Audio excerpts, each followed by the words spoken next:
Lusot na sa House Committee on Labor and Employment ang panukalang Caregivers Welfare Act. Layunin nitong protektahan ang mga caregiver laban sa pang-aabuso at harassment. May report si Tina Panganiban Perez.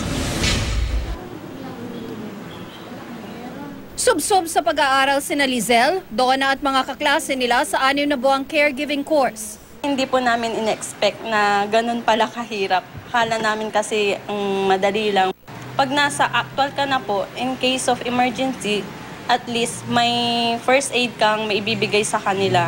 Hindi lang puro yung ligo. Aprobado na sa House Committee on Labor and Employment ang Caregivers Welfare Act na naglalayong bigyang proteksyon ng mga caregiver. For the first time, mariregulate itong sector na to with the aim of preventing economic exploitation and also abuse, violence, or harassment.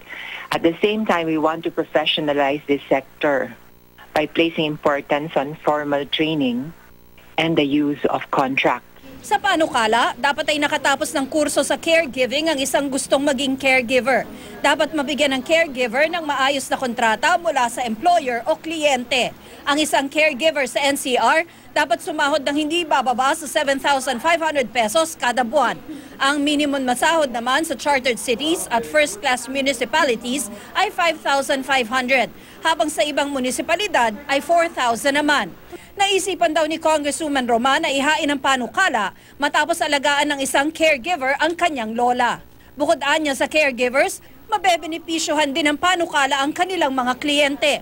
Mas magiging malinaw raw ang terms and conditions ng relasyon ng kliyente at caregivers. Okay po yun na pinalabas kasi 'di ba dati alam naman natin na yung kalagayan ng pag-caregiver ka parang wala lang. Minsan na namamaltrato. Lahat naman po ng nag-work dapat may karapatan po, may benefits na dapat makuha. Tina Panganiban Perez, GMA News.